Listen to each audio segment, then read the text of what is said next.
Saudara-saudara, dalam renungan Prapaskah yang kedua ini kita ambil dari Lukas pasal yang ke-23 ayat 39 sampai dengan 43, yang demikian firman-Nya.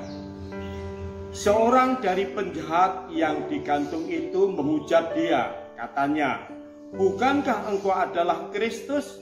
Selamatkanlah dirimu dan kami."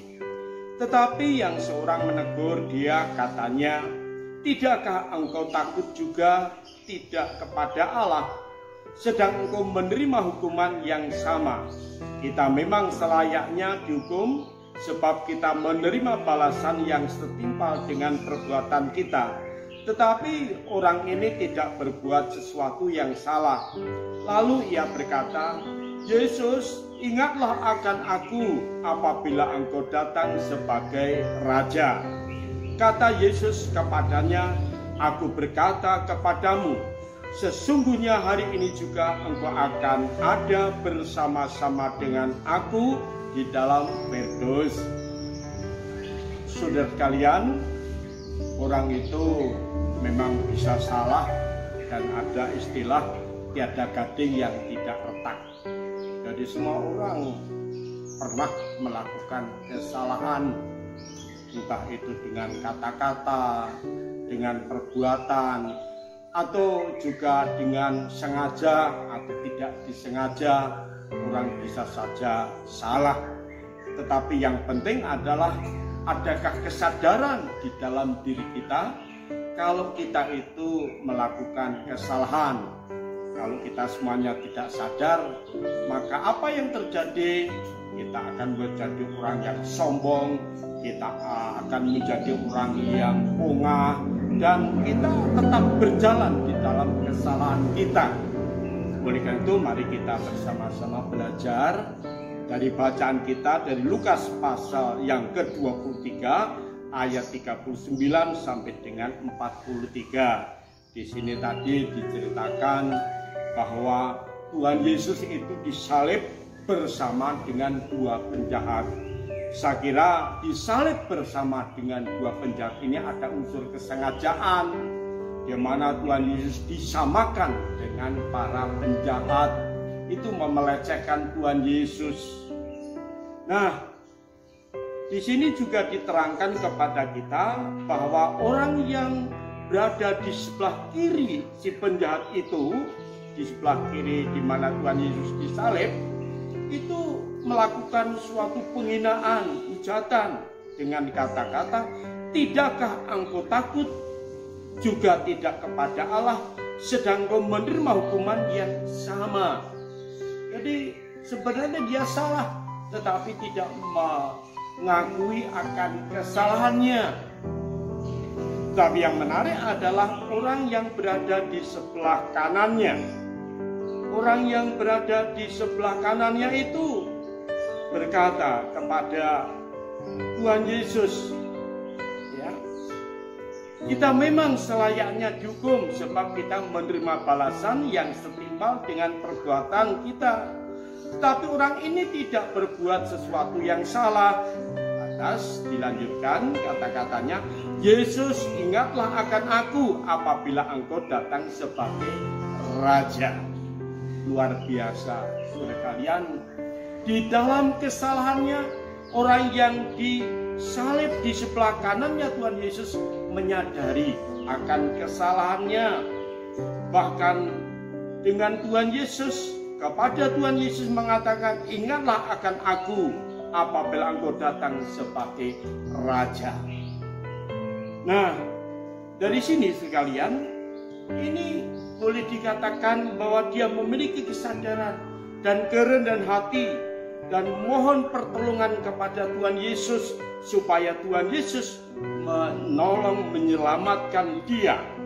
Dan Tuhan Yesus tentu saja tidak tinggal diam. Makanya Tuhan Yesus lantas mengatakan, "Aku berkata kepadamu, sesungguhnya hari ini juga engkau akan ada bersama-sama dengan aku di dalam Firdaus." Tuhan Yesus mengatakan, "Baik engkau." mengakui akan kesalahanmu, engkau sadar akan kesalahanmu, dan engkau percaya kepadaku bahwa aku akan menyelamatkan engkau. Oleh karena itu, sesungguhnya aku berkata kepadamu, engkau akan ada bersama-sama dengan aku di dalam Firdaus. Dari sini kita bisa belajar apa? Yang pertama adalah ini mau mengatakan kepada kita, kalau kita ini memang punya kesempatan untuk bertobat, menyadari akan kesalahan kita, walaupun hanya sejenak, gunakanlah kesempatan ini dengan sebaik mungkin. Ini mau mengingatkan kita supaya selama masih ada kesempatan, kita harus bersama-sama mohon pengampunan kepada Tuhan, supaya Tuhan itu menyelamatkan kepada kita semuanya. Dan di samping itu, ada seorang penafsir yang mengatakan dan mencoba mau cari tahu siapa sebenarnya penjahat yang berada di sebelah kanannya Tuhan Yesus ini. Ada orang yang mengatakan bahwa dia itu adalah namanya Demas atau Dumagus. Ceritanya adalah sebagai berikut. Dulu ketika Tuhan Yesus hendak dibawa ke Mesir untuk menyelamatkan diri dari Raja Herodes yang murka itu, keluarga kudus ini yaitu Maria dengan Yusuf ini dicegat oleh perampok.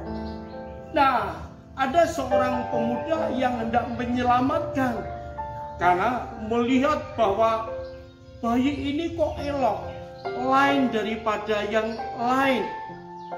Dan akhirnya dia mengatakan, besok kalau engkau ada kesempatan menyelamatkan aku, ada rahmat bagiku, ingatlah akan aku.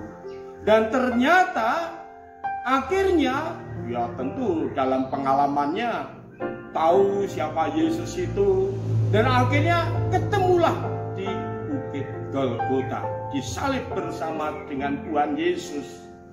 Dan akhirnya Tuhan Yesus menyelamatkan Tuhan Yesus. Saat ini engkau akan ada bersama-sama dengan aku di dalam, bersama-sama dengan aku di dalam kerajaan surga. Dia akhirnya selamat bersama dengan Tuhan Yesus. Ini bagi saya ada suatu pelajaran bahwa apa yang kita tabur itu juga yang kita tuai. Kalau kita menabur kebaikan ternyata tidak musroh, ternyata dulunya yang jadi penyelamat sang bayi kudus itu akhirnya toh saat ini diselamatkan oleh Tuhan Yesus. Siapa yang menabur baik maka juga akan menuai kebaikan. Itu sangat alkitabiah sekali.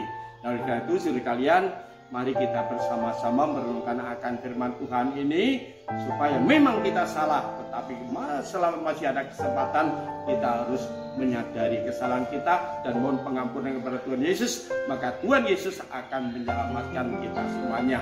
Amin.